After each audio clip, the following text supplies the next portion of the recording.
A third-rate horror novel tops the bestseller list and turns readers into violent maniacs. They dismember people on the street and chop up husbands for mince. What's its magic? Hello, we're Movie Fish.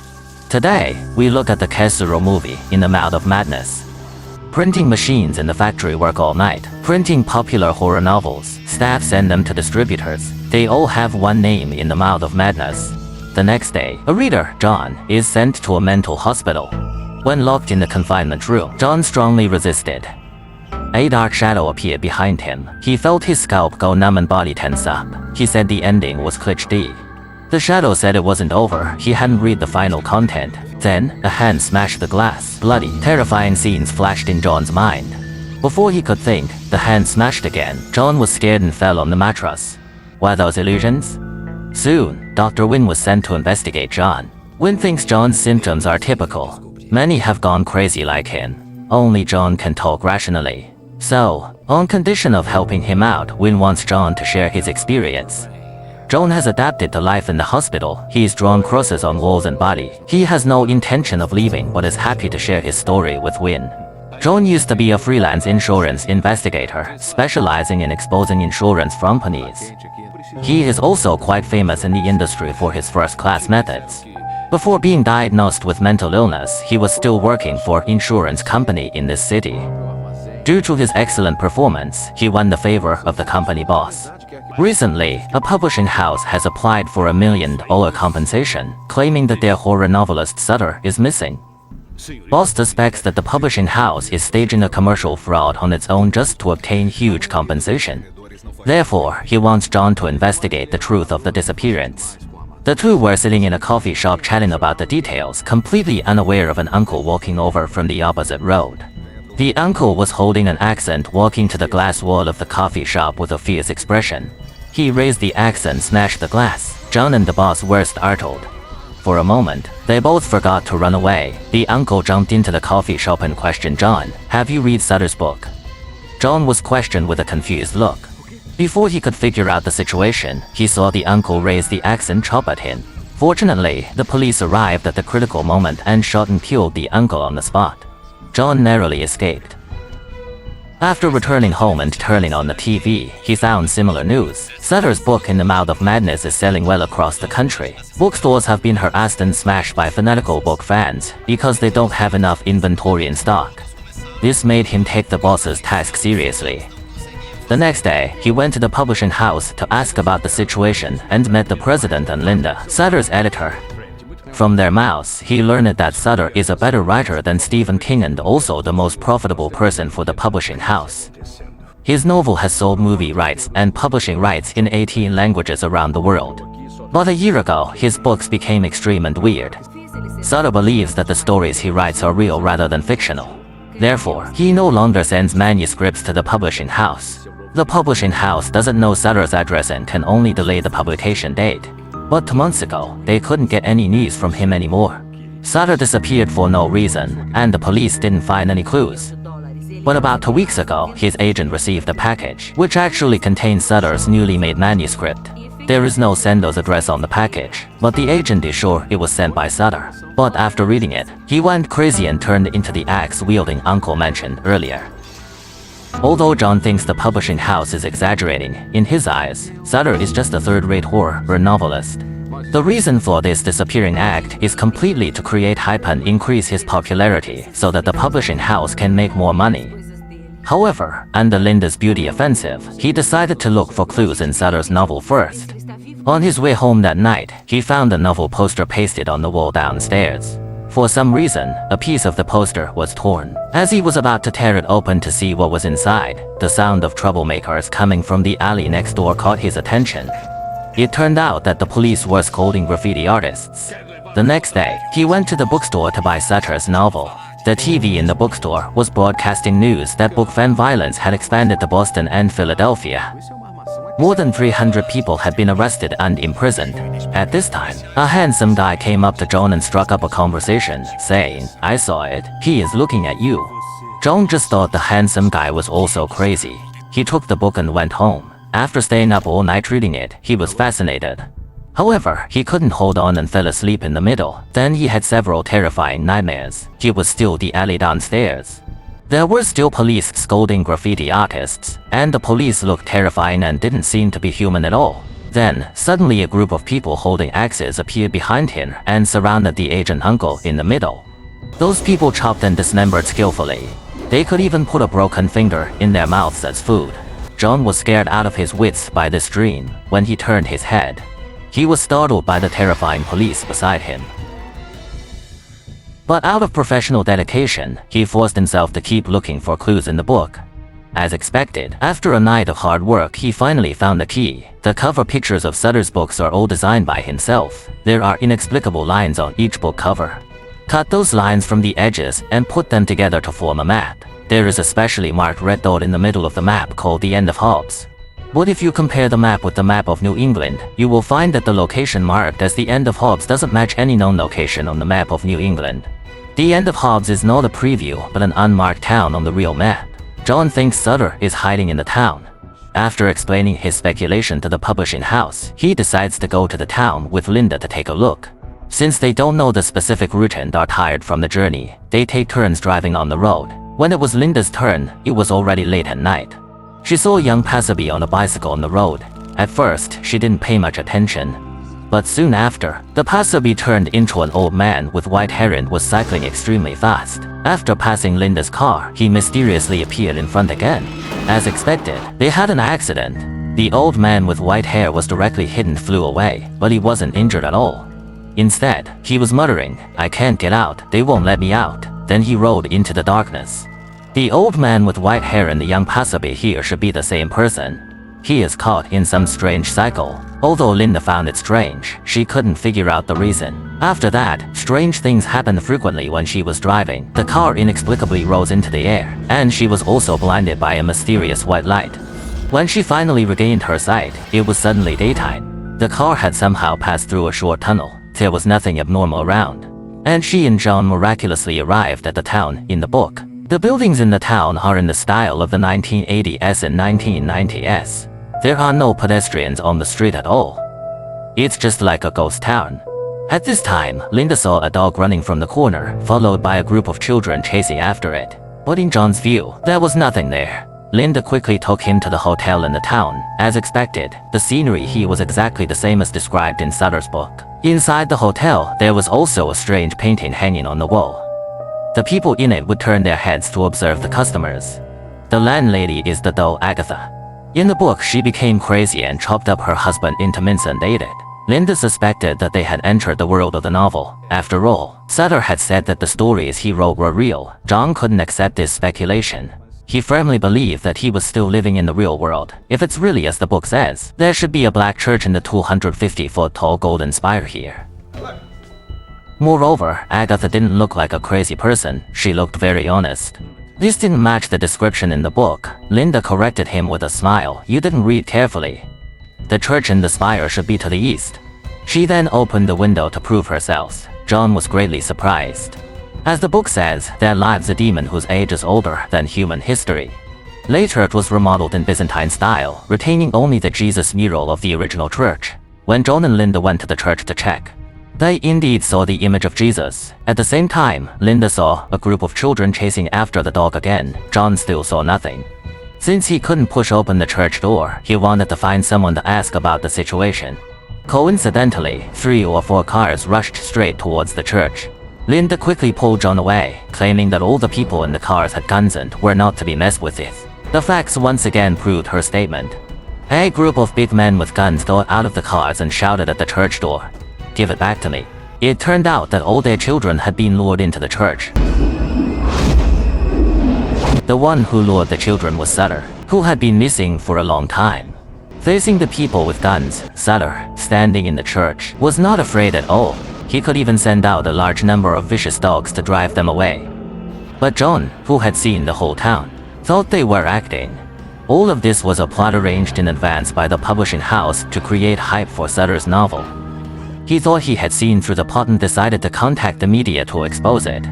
Linda cried out in protest because Sutter always stayed indoors. The publishing house did create hype about his disappearance. What the town had absolutely nothing to do with the publishing house. The reason he knew those people had guns was because he had read Sutter's new work, while John read the old version of Madness. which lacked the plot of armed confrontation. In the new work, Sutter defined the town as the starting point of the end of the world. The demon will return to the town and gradually occupy it, turning people into monsters. The children will be the first to suffer. This also explains why Linda can see the children and the dog, but John can't. Linda thinks that to leave the town, one must finish reading that novel. Only in this way can one reach the ending. But even if she uses her charm, she still can't persuade John. John wants to leave directly by car. He goes downstairs to pack his luggage. He doesn't notice that Linda has taken his car key. When he is waiting for Linda on the first floor, he notices the painting on the wall. This painting is said to be from Agatha. The people in the painting are distorted and have no beauty at all. Just as John is about to examine it carefully, Agatha calls him from the counter. This hotel owner has the dark circles under her eyes. It seems that she has been busy all night. And strange sounds come from under the counter from time to time. John wants to take a peek. Suddenly, out of the corner of his eye, he catches a glimpse of Linda running out in a hurry. He quickly chases after her. Unexpectedly, Linda has driven the car away. After John leaves, the camera shows the back of the counter. There is a naked old man lying on the floor. His wrist is close to Agatha's ankle. This poor old man is surely Agatha's husband. Agatha has finally gone crazy. John is unaware of the current situation. He is filled with depression. Instead of returning to the hotel, he goes to another hotel in the town to drink alone. The hotel owner, Tom, is the one who made trouble at the church before. Tom advises John to leave the town quickly as Sutter has released the demons from the church. The demons first turned the children into monsters, and now it's the adults' turn. However, John firmly believes that Tom is an actor from the publishing house and doesn't take his warning seriously. On the other side, in order to see the ending of the novel, Linda goes to the church alone to find Sutter and wants to get the final manuscript of the new book. On the way, she is stopped by those children. They claim she is their mother. Coincidentally, it is Mother's Day today. Linda ignores the children's nonsense. She quickly enters the church and finds Sutter's room. Sutter in the room is pounding himself wildly. When he sees his editor rush in, he is not angry. Instead, he tells Lindy a secret. Sutter used to think that the novel stories were thought up by him. Later, he realized the truth. It was the demons sealed in the ancient church who told him. They gave Sutter the power to turn novels into reality. When Linda came in, she was completely mesmerized. Obviously, she has been affected. Under Sutter's guidance, she sees the new content of the novel, all of which are things that will happen later in the town. A series of terrifying scenes quickly flash through her mind, and blood flows from her eyes. Linda is neither afraid nor in pain. Instead, she hugs Sutter's head and is lost in herself. A lump of flesh flows out from behind Sutter's head. She should have become a monster too. At this time, John has returned to the hotel. He finds that Linda hasn't come back yet and is extremely anxious. When looking for someone, Linda throws herself into his arms from outside and keeps yelling, "I'm crazy." John is worried that she is sick and delirious. He quickly goes to find Agatha for help. Unexpectedly, he finds no one at the counter. The internal line can't get through either. Moreover, the painting on the wall has changed again. Originally, there were two people looking at the scenery in the painting. This time, they have become two monsters with tentacles. That scene makes John's hair stand on end. What's even more terrifying is that there are screams coming from the basement. He bravely goes to check and sees the scene of Agatha, who has turned into a monster, chopping up her husband. John is so frightened that he drives off. On the street, he sees a group of humanoid monsters holding axes. Linda is surrounded by them. It seems that they are holding some kind of celebration. It's related to Mother's Day. John doesn't dare to go forward and hides in a nearby tavern. Tom is sitting in the tavern with a look of hopelessness. His body is covered with wounds. They are all scratched by his daughter. His daughter also killed her own mother. Tom doesn't want to become a self-unaware monster, so he shoots himself. The gunshot attracts the monsters on the street. John can only continue driving and escaping. He also knocks Linda unconscious and takes her away. However, he thinks he has escaped danger. Little does he know that everything is following the plot of the novel, including the cheesy plot of his romantic encounter with Lindy arranged by Sutter and the terrifying scene of his lover turning into a monster and chasing him. At this point, John can only abandon Lindy and escape alone. Unfortunately, he is still stuck in a strange cycle. He always returns to the central avenue of the town as if hitting a wall. He sees the mutated people blocking in the middle. In anger, he drives and crashes into the townsfolk. Unexpectedly, he knocks himself unconscious. When he wakes up from his faint, he is locked in a closed confessional. A flash of light passes by. Sutter suddenly appears and shows him off how popular his novel is. Now his horror stories have a large number of fans and have become a kind of faith in a disguised form. His new book can affect readers' minds more than his old work. It will make the whole world go crazy. Those book fans will become loyal believers. The more believers there are, the shorter the time for the demons to return. After hearing this, John still doesn't believe it. Sutter has to give him something exciting. He teleports behind John from outside and slams his head against the wall. John is dizzy from the impact. Terrifying and bloody scenes flash through his mind once again. In an instant, he falls into Sutter's room. Sutter has just finished writing the new edition of In the Mouth of Madness. He hands the manuscript to John and asks John to take it out of the town. He and Linda will stay in the town and join the new world. Sutter also tells John an astonishing secret. In fact, he is a character created by Sutter. Just like Hobbs Town, he was originally fictional. But after the old ones gave Sutter power, they became real. What they do has already been predetermined by the plot. Before, Sutter's agent wanted to kill John because he read the content of the new book and knew that John would take the new book back. The agent uncle wants to stop John. That's why he chops at John with an axe when he sees him. John still doesn't want to believe it. He doesn't want to admit that he is part of the story, but then his actions are exactly the same as described in the novel. Sutter tears the ancient seal of the church and reveals the darkness hidden deep inside. Disgusting and terrifying roars come from below the abyss. Those demon armies then step out of the abyss and chase John, who is holding the manuscript.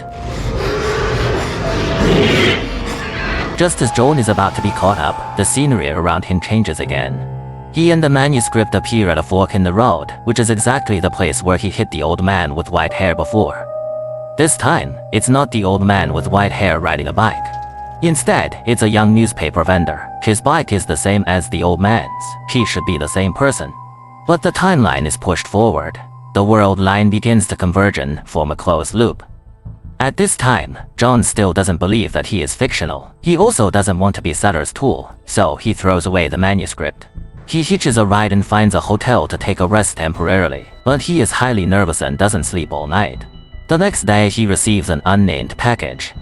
Inside is actually the manuscript that he threw away. John quickly burns it. He takes a car and rushes back to the city overnight. After returning to the city, he investigates the town. However, others say that the town doesn't exist. There is still a poster of In the Mouth of Madness pasted downstairs in his community. This time, he tears up the already damaged poster. Underneath, he sees his own terrified and enlarged face printed on a new poster. But there are no policemen scolding graffiti artists in the alley next door. John feels like he is going crazy. He finds the president of the publishing house and explains this experience. The boss tells him that there is no such person as Linda. He also didn't send anyone to accompany John to look for the town. There is only John in the town.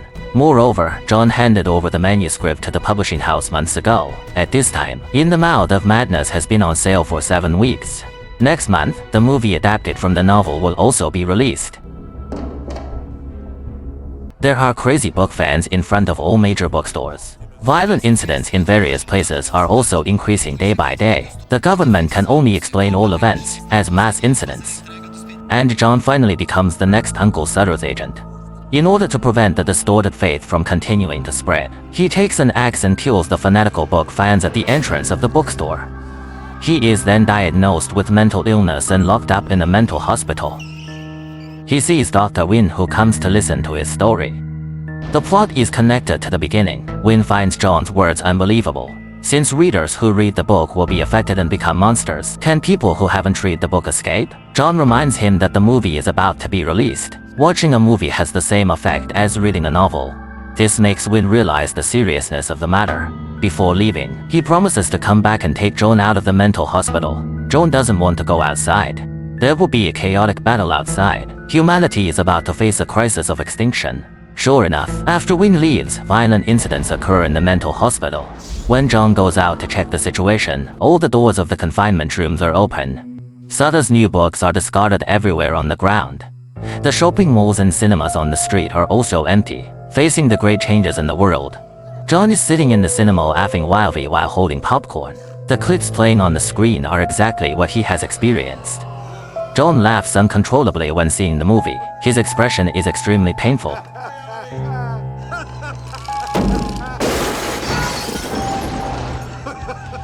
Hey everyone, today's movie trip is over. Thanks a lot for your likes and comments. You're like Film Academy pros with deep insights and love for flicks. Your likes and comments are like the force always be with me. You're the shining stars in my movie world. I'll bring more surprises next time. Let's keep exploring movies.